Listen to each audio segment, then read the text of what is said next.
They say she never smiled unless someone suffered. That's what I heard on my first day at Princess Nthanda's palace. The servants whispered about her cruelty in hushed tones, but nobody ever gave details.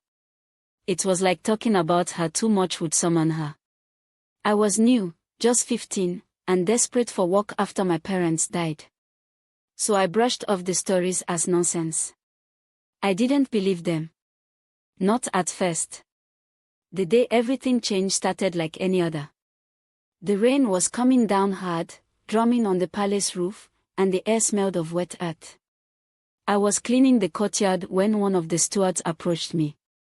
His face was pale, and he kept looking over his shoulder. "The princess wants the east wing cleaned," he said, shoving a mop and bucket into my hands. Now. My stomach dropped.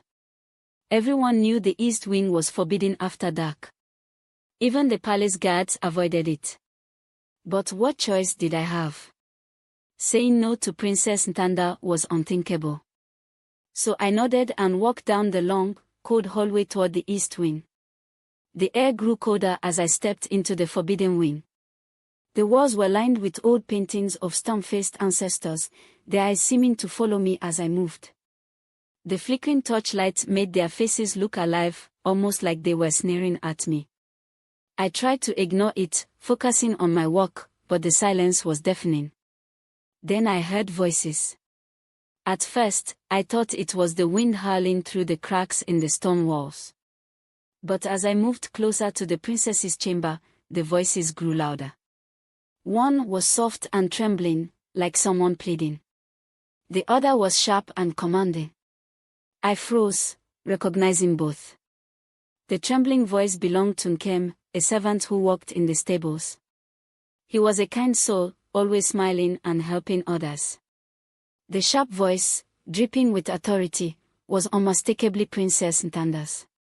I crept closer, my heart pounding. The door to her chamber was slightly ajar, and through the crack, I could see them. Nkem and another servant, Amina, were on their knees before the princess. Their faces were pale, their eyes wide with fear. "You thought I wouldn't notice?" Princess Nthanda's voice was low, almost a hiss. "You thought you could sneak around under my roof?" "We meant no harm, my princess," Nkem said, his voice shaking. "We only..." Silence. The princess stepped closer, towering over them. Her face was calm, but her eyes burned with a terrifying intensity. "You belong to me," she said. "Your time, your loyalty, even your heart. Do you understand?" Nkem and Amina nodded frantically, tears streaming down their faces. But the princess wasn't satisfied. She raised her hand, and the shadows in the room seemed to come alive. At first, I thought it was just the flickering of the torches, but the shadows moved in ways that didn't make sense. They stretched and twisted, curling around Nkem and Amina like living vines.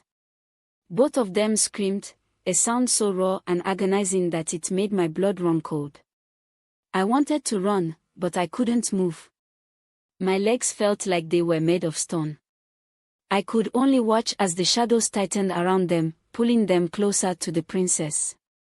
Her smile grew wider, and for the first time, I understood what the other servants meant. Her smile wasn't human. It was too sharp, too cold, like the grin of a predator about to devour its prey. Then, as suddenly as it had started, it was over. Nkem and Amina slumped to the floor, their bodies lifeless. The shadows receded, slipping back into the corners of the room like they had never been there. Princess Nthanda turned toward the door. "You can come in, boy," she said softly, her voice like silk. She was looking directly at me.